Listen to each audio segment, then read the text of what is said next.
بسم الله الرحمن الرحيم. الأول في وجوه النظم صيغة ولغة وهي 4. الخاص كل لفظ وزع لمعنى معلوم على الانفراد أو كل اسم وزع لمسمى معلوم على الانفراد.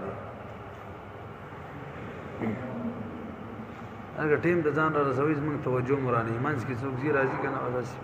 کوم سبق چې مخ کې وي چې پزولي ویو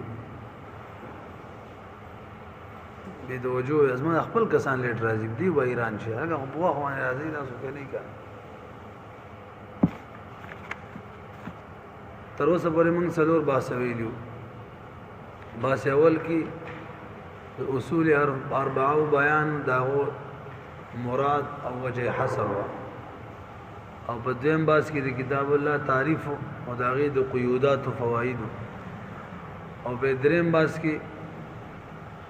د قران تعین منغو کوشدا اسم للنظم والمعنى جميعا دي او د امام صاحب د فتوی تشریح کې وشول چې داغه څه مطلب وو.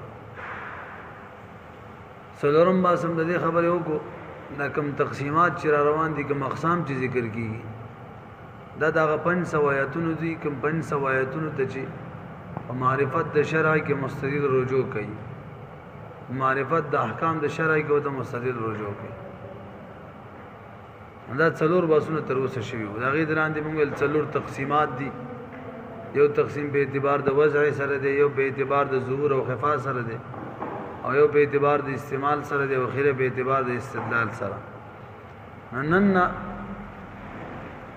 وس تقسیم اول شروع کو بدی کې ان شاء الله تعالی تقریبا 15 باسه وکا. اول باس الاول فی وجوه النظم صيغه ولغه وهي 4. تقسیم اول کې اول باس دا او سوال څلور باسه کې ختمه شوی چې دا تقسیم په څه کې دی او د دې لاندې څو اقسام دي او وجه حصر یې سره دا درې اجزا کې دي. دا تقسیم په څه کې دی او د دې لاندې څو اقسام دي او وجه حصر یې سره نو وای الاول فی وجوه النظم صيغه ولغه. آسان طور باندې کسباله تاسو اور وینو داسې به وي چې تقسیم اول په اعتبار د وضع سره دی او دویم په دې کې څلور اقسام دي خاص عام مشترک مؤول او دریم نمبر دی څلور منځ دی څلور ترمنځ وجه حصر څنګه نغدا چې لفظ بخاری نیوي یا با وضع شوی معنی واحد د پاره یا با وضع شوی معنی کثیره و د پاره کشری وضع شوی معنی واحد د پاره دغه معنی واحد بخاری نیوي یا با منفرد د انفراد نه منفرد خالی به د افرادنا منفرد د افرادنا لا افرادنا یعنی یا به خالی وي د افرادنا یا به د افرادنا خالی نه وي کشری معنی واحد د افرادنا خالی نه غي ته خاص ویل کیږي او کمانه واحده د افرادنا نه خالی معنی افراد په ډیر موجود وي به ورته عام ویل کیږي او کشری ډیر معنی سره تعلق ډیر معنی لري لفظ ډیر معنی لري نو دغه ډیر معنی کې به یو معنی د ترجمه ملاوي شوی یا بنوي ملاوي شوی او دغه باندې کار کوته ملاوي شوی نو به ماول له کوتنی ملاوي شوی نو مشترک دی وای به شولې کنه دوباره خو ضرورت نشته اخیره کې به مهاشه کې ذکر شوی دی. دا درې اجزا دي دا په بحث اول د تقسیم اول کې بیانېږي. وای الاول فی وجوه النظم صيغه ولغه. الاول معنى القسم الاول وبعد قسم مراد تقسیم دی یعنی التقسیم الاول الاول صفت دیر صفت کې لا بودی موصوف نه وي تقسیم اول فی وجوه النظم دا په وجوه د نظم کې دی. وجوه معنی انواع او طرق فی وجوه النظم معنی په انواع او په طرق د نظم کې یعنی په دې کې به د نظم انواع بیانېږي چې په کوم او طریقه به کې بیانېږي چې نظم په کومه طریقه معنی دی خاص معنی د پاره دی کله عام معنی د پاره دی مشترک معنی لري کنه مؤول دی په دې اعتبار سره دی. صيغه ولغه نو انواع او طرق د نظم به بیانې خود صيغه او د لغت په اعتبار سره. صيغه چاته ویلې کی الهيئه الحاصله للحروف باعتبار تقديمها وتاخيرها هغه هيئت ته ویل کیږي هغه صورت ته چې حروف ته حاصل به اعتبار تقدیم د حروف بعض حروف په بعضو معنی او په اعتبار د حرکات او سکنات سره هغه هيئت ته ویل کیږي چې حروف ته حاصل وي لکه زوا را با دي حروف ته هيئت حاصل لکنه په کوم حیثیت باندې په تقدیمها او تاخیرها بعض به کې مقدم دي زوا او با په کې اخیره کې عرب مینس کې دا حرکات به اعتبار سره شدت درې وړه متحرک دي ازربو کې دویم ساکن دي نو د حروف هغه هيئت چې د تقدم او تاخر د وجې نه او د حرکات او سکنات د وجې نه حاصل وي هغه ته څه ویل کېږي صيغه دې خبره پوه شولې او به لغت چاته ویل کېږي به وجوه النظم صيغه ولغه لغت معنی ماده ده ماده لغت اصل کې مادي او هيئت دواړو ته ویل کېږي مادي تم وای هيئت تم وای هيئت تم وای خو نور الانوار کې لیکلي دي چې صيغه صرف هيئت ته ویل کېږي صورت ته او لغت دواړو ته ویل کېږي دا لغت موږ مقابل د صيغه جوړو ځکه معطوف دي مقابل بالا جوړيږي چې د لغت نوم صرف ماده واخلو خیالم بیا کنم دي ځکه چې لغت نوم صورت ملا صورت او ماده دواړه مراد شي هيئت او ماده دواړه نو صيغه ته څه ضرورت دې د وجه نه صيغه نه به صرف هيئت مراد شي او د لغت نه ماده مراد شي بیل تدا اعتراض هم کړی دی چې صيغه ولی مقدم کړي لغت معنی حالان کې بکار و چې لغت مقدم کړي وي ځکه لغت تعلق د ماده سره دی او د صيغه تعلق د هيئت سره دی اته ست معلومه ده ماده مقدمه هيئت معنی اول زوات ماده اصل کې دغه صيغه حروف ته ویل کېږي چانه چې د صيغه جوړي لکه زوات را با د دې نه زوره به جوړه ده اول زوات او بیرا او ببا او هغه نه پس زوره به شوي دي اول حروف وینا شری خبره مانی نو بتبع کې ماده مقدمه را په صيغه باندې او دلته د وضع کې چې کړي وضع کول لیکلي نو صيغه مقدمه کړ الټه کاری وکړو نو دې ته ویل کېږي وای وضع مخالفه شوله ده تبع سره او قطبی کې وای کله چې وضع مخالفه شي د تبع وای دا خطا وي عند المحسرین د منطقین په نسبت دا خطا نه حسابيږي ویږي خبره مانی کا دا خطا کارو کو نو جواب دار مری سي خبره دی بالکل ټیک د خو کله کله دا خلاف کول دی نقطې د پاره خي دلته نقطه شته کنه نقطه دا ده صيغه مقدمه کله اشاره وکړه چې دا کم تقسیمات را روان دي بده کې خاص عام وغیرہ دې زیات تعلق د صيغه سره دی ځکه صيغه بدلیږي نو خاص عوام بدلیږي اگر که ماده په ما غشانوي لکه رجل او رجال کې وګورئ مقي و ماده درا جیم لام خو هيئت بدل شلو صيغه بدل شو معنا نو خاص عوام کله خاص او کلام دیم بدلیدل نو که ماده ته وګورئ ماده په کې ما غزړه ده د ماده ته او سړی تعلق نشته ماده به ما غي به هم خاص عوام بدلیږي کله صيغه بدلیږي نو تعلق د اقسام د چا سره ډیرو صيغه سره د دې د وجنه دې نقطې د وجنه خلاف کار وکړلو ها صيغه مقدمه کړه دې مسله به شوه وتا دوم رئیس کی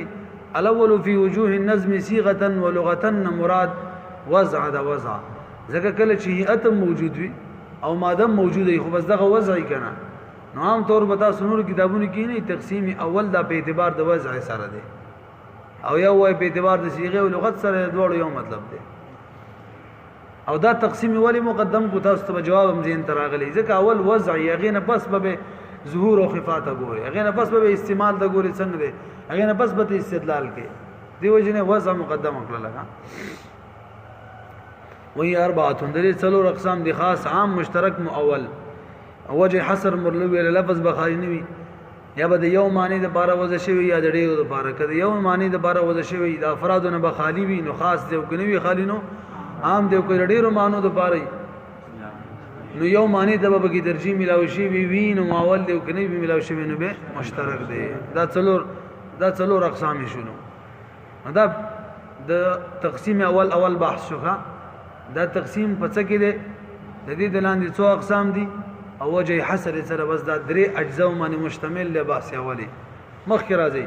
الخاص وهو كل لفظ وزيال معنى معلوم من على الانفراد او كل اسم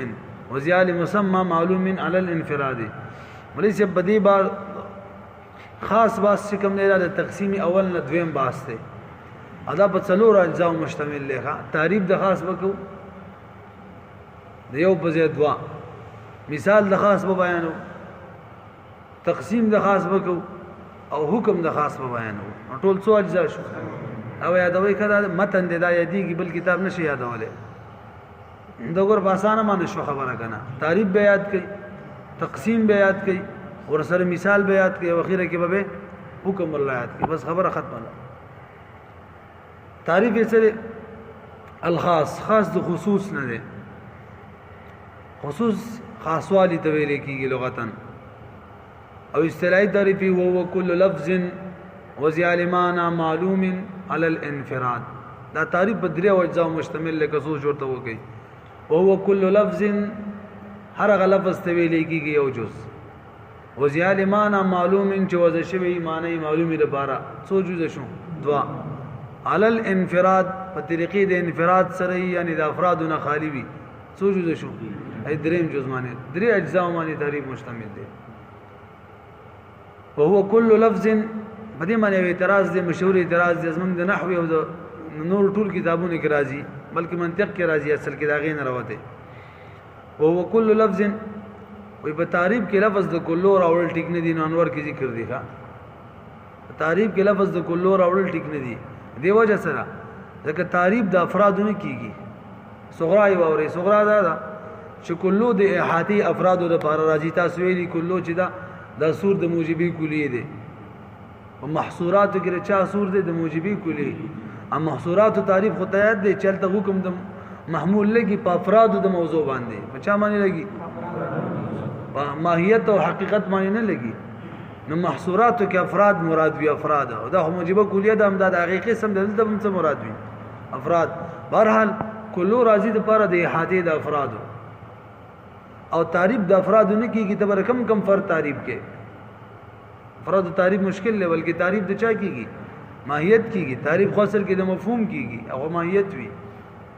نو به د کلو ولې راوړه کلو کې هو افراد ته اشاره کیږي او رسو چې کوم تعریف ته کې دا خود ماهیت کې دا ټیک نه شوه په سوال پوه شو جواب ادا دی مولوی صاحب جواب چې کلو راوړل په تعریفاتو کې من د منطقین او اصطلاح ده د اصول فقه والو په اصطلاح کې من نه ده او نه د نحوی په اصطلاح کې من نه ده نحوی کې من نه ده کافیه کې مفعول تعریف کوي د اسم نائب فاعل تعریف کوي کل مفعول حذف فاعله وقيم هو مقامه التم کلو راوړل نو کلو راوړل په تعریفاتو کې من نه ده په اصطلاح د منطقینو کې ښا او خپل د قطبی والوي چې کله دې ته ورسیږي چې افعال ناقصه چې دی وای دا عادتونه دي حروفونه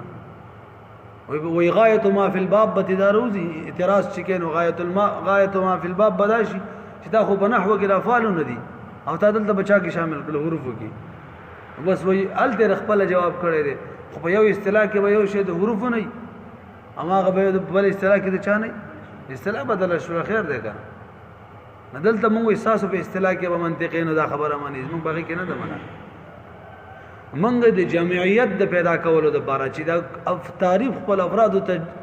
جامع شي جامع د غیر پر لفظ د کلو راوړو او هو کل لفظ نو خاص هر لفظ ته ویل کیږي یو جز وزیال معنی معلوم چې وځ شوی د پاره د معنی معلومي لفظ خطا سپی جنې ما تلفظ بالانسان وضع چاته ویل کی یو وضع خاصي حشه کې ولا تعریف کړی دی تخصیص اللفظ بإزاء المعنى وضع خاص معنی دلته د لفظ موضوعات تعریف کوي خدام قطبی کی دی ښا وضع یو وضع خاص یو وضع عام وضع خاص معنی د لفظ موضوعات تعریف دار چې تخصیص اللفظ بإزاء المعنى لفظ وضع کول په مقابله د معنی کې لکه زید ذات زید لکه خودل دې ته ویل کېږي وضع خاصه یو وضع عام وضع عام څه تعریف دی لکه موږ چې په نورو کتابونو کې کوو تخصيص الشيء بالشيء بحيث متى أطلق أو أحس الشيء الأول فحم منه الشيء الثاني تخصيص الشيء بالشيء یو شی بل شی پورې خاص کول شی ثاني خاص کول شی اول پورې په داسې انداز باندې چې شی اول ذکر شي یا محسوس شي نو شی ثانی دی فهم ترازی نور به تاسو پیږي کا لکه مثال په تور باندې بدی بار ځای کې د چوکونو کې لیټونه لګولې سره کنه تخصیص الشی د لیټې لګولې د اصل لیټ د خاص د مقصد یې چې غاړي بودري کې سور لیټ لګېدلې نو غاړي ودرېدل دا شی ثانی دی او شی اول څوک دی اصل لیټ دی په داسې انداز باندې کلم چې هغه سور لیټ محسوس شي بس دویم شی به فهم ترازی نه غاړي بودري ویږي به خبر نه برحال وهو كل لفظ بمنزله د جنس ته جنس وزيال ما د هر لفظ ته شامل له موضوع تم شامل له محمل تم شامل له خاص ته عام ته مشترک مول ته وزيال معنی معلوم معنی معلومی نو وزیا سره محملات بار شوها او معنی معلومی دو مقصد دي معنی معلومه معنی مراد معلوم به مراد په دې سره مشترک بار شو ځکه مشترک کی مراد نه معلوم او معنی معلوم یو بل معنی ده چې بیان معلوم وي بیان معلوم وي ودې سره مشترک نه بار کیږي ځکه مشترک کې د هر معنی بیان معلوم وي عین چې کوم د ګټنی ته وي د غیم بیان معلوم دی ګټنه پلانې زیاده عین چینی ته وي چې نم خلق پیژني نو بیان خدای غیم معلوم نه به په دې سره څوک نه بار کیږي به علی الانفراد سره مشترک هم بار شو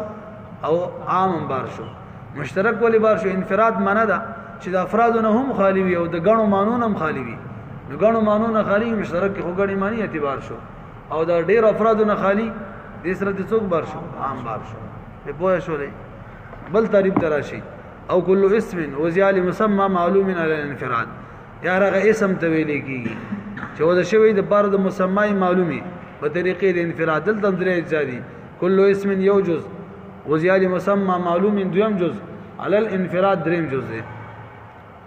دلته اعتراض دی کل اسم ولې ذکر کړي دا اعتراض ورسته کو تاسو ماته متوجه شي کا تقسیم بکار دی له بعد د دویم تعریف وجم ذکر کو چې دا دویم تعریف ولې ذکر کو ولې چې خاص په درې قسم له تاسو اصول شاشي کې ویلي یو تخاص الفرد ویلي کې دا عزت کې کا یو تخاص النوع ویلي کې یو تخاص الجنس ویلي کې خاص الفرد معنی الشخص المعين هغه لفظ ته ویلي کې چې یو معنی وي او مصداق صرف او صرف یو وي لکه زید ذات د زید معنی دا او مصداق هم صرف ذات د زید بس دې ته ویلي کې خاص الفرد دیو نمبر د خاص النوع دا چاته ویل کی ما یکون نوعه خاصا بحسب المعنى د معنی په اعتبار سره نوع خاص وي هغه لفظ ته ویل کیږي چې خاص نوع د بار وځي شوی نو خاص را لګنه معنی خاص شو لکه وځي شوی د بار د خاص نوع په اعتبار د معنی سره و یکون مصداقه و یکون ما سرق عليه متعددا او بچا چې صادق راځي یعنی مصداقات به ډیر شي لکه رجل ته وګورئ په اعتبار د لفظ سره یو خاص معنی لري ذکر من بني آدم بني آدم نه چې کوم مذکری وغه ته ویل کیږي وایي ودا کنه اگر کې به مصداقات ډیر شي دي زید امر بک ټول مصداقات دي نو خاص د په دې اعتبار سره چې خاص معنی لري ذکر من بني آدم خاص معنی ده مصداقات به ډیر دي او دا داسې خاص معنی ده چې دا نوعي معنی ده نوعي تاسو په پیج تاسو ورا خبره معلومه چې د اصول فقه کې نو چاته ویل کیږي هغه چاته ویل کیږي کلی ته چې مصداقات ډیر وي خو د مصداقات او افراد په خارج کې متفقه الحقیقت اغراض وي اغراض متفق وي زید امر بکر ټول مصداقات د شادي د رجل دي کنه او د زید امر بکر ټول اغراض یو دي کا اغراض د رجل څه دي دا به نبی جوړیږي امام به جوړیږي په حدود کې به گواه ورکول شي او د اختر منځونه د جمعې منځونه به دا قائمي او دغه شان د خزي به خپل اغراض دي دا به مستفرش جوړیږي سړی د بارا دا به بچی راوړي دا به د کور کم کارونه دی هغه سرانجام کوي ښا سړی بدا شي نه کوي نو کې اوس خزي بل د سړو کار کوونو غره سړو تر وړي سړی د خزو کار کو په کور کې کار کولو به د خزه جوړیږي دا غلطه خبره ده کوي غب لګوخه نبی علیہ السلام وکاو هرحال خاص نوع به پورا تعریف څه کو دا ولي کوي ما يكون نوعه خاصا بحسب المعنى وان يكون ما سرق عليه متعددا اي هو اللفظ الموضوع هم نکلو خاص النوع ما يكون نوعه خاصا بحسب المعنى وأن يكون ما صدق عليه متعددا او به پورا تعریف هو اللفظ الموضوع الذي يتناول مفهوما كليا اغه لفظ ته ویل کیږي چې وځ شوی اغه لفظ موضوعات ویل کیږي يتناول مفهوما كليا چې مفهوم کلی ته شاملېږي او فردا واحد یا فرد واحد ته شاملېږي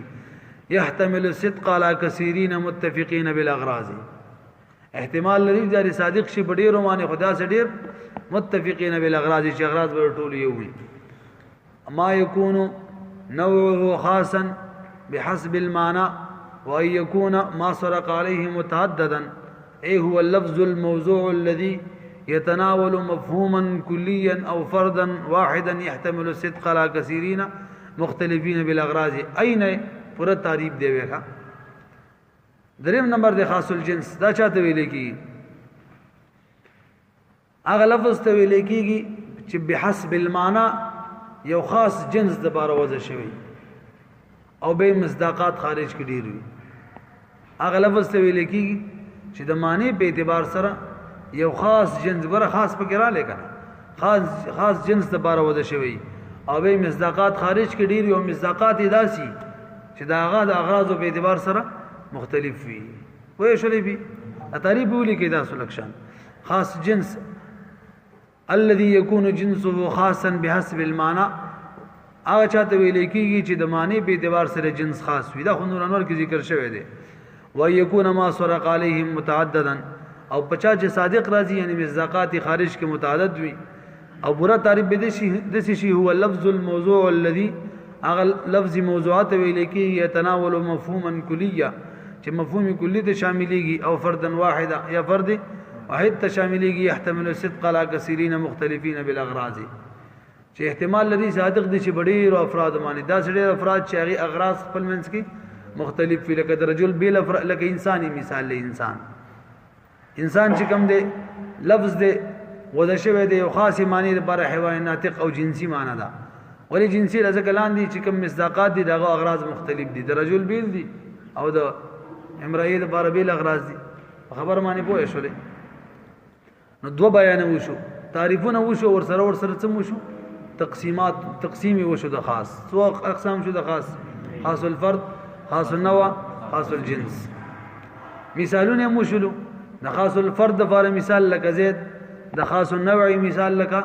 رجل او د خاص الجنس مثال لکه انسان شلو په خبره باندې پوه شئ اخیری خبره پاتې ده حکم خدای نه مخ کې تاسو هغه زول اعتراض رامات کوي اول اعتراض دا چې دوه تعریفونه ولې کې یو تعریف کافی وکنه نو جواب داري مولوی صاحب دا اولنې کم تعریف ودا د درې واړو د فارو او دا دویم چې کم تعریف دی دا خاص الفرد دی ځکه دا اعلی درجه د بخاص کې عزیزان له تعریف ذکر کو دلیل په سره او دا اصل کې د اعتراض جواب هم دی اعتراض دار چې مخ کې ول کل لفظ دلته وي کل اسم دې څه وجه ده دا جواب چې کم دی دا د دې دلیل هم دی چې دا تعریف خاص دی خاص الفرد پوري جواب دار مولوی سے بس راغلی لمسمى مسمى معلومه راکا او مسمى معلومه معنی اسم دلالت کوي ښا څوک به دلالت کوي خاص اسم او مخکې څو وزیال معنی معلومه او معنی معلومه معنی خاص اسم هم دلالت کوي خاص فعل هم به او خاص حرف هم به نادری ورته شاملو او خاص اسم چې کوم دی را سره په خاص الفرد کیږي ذکر تعریف غیر بار خاص شو بعض خلک لا دا وایي چې غوونه تعریف سره خاص الفرد ته شامل نه لکه معنی ذکر وا او خاص خود ذات سره تعلق ساتي اگر کدی جواب شته هر چالت معنی ذکر او مراد د معنی نه مفهوم ذات تم شامل دي معنی تم شامل دي بهرحال دا خبره وشول اوس حکم سره نو خاص چې کوم معنی د شاملېږي لفظ د خاص دقه معنی ته بقطعی تور شاملېږي معنی دا چې سرسنون دي خضر حیات دا خضر حیات دم دی دا یو لفظ دی خاص معنی لري دا کم ذات چي دي نو ما ویل خضر حیات ناس ته نو خضر حیات نه مراد د ذات دی او دا قطعی تور هم دا مراد دی دي کې مجازي معنی احتمال نشته او نه به کې د سره تعویل احتمال شته نو موږ وایو خاص خپل معنی مراد ته قطعی تور شامل وي معنا کم چې خاص مراد وي مقام مراد وي بل بني مراد هیڅ قسم احتمال وکړي د بل معنی نه ايتناول المفهوم قصدا ولا يحتمل البيان لكونه بينا نور ورکوي خپل مفهوم ته قصدا او قطعي ته ور شامل وي قطعا احتمال بیان باندې لري ځکه چې خپل واضح وي او به رسیدلې نو تعریف مو شو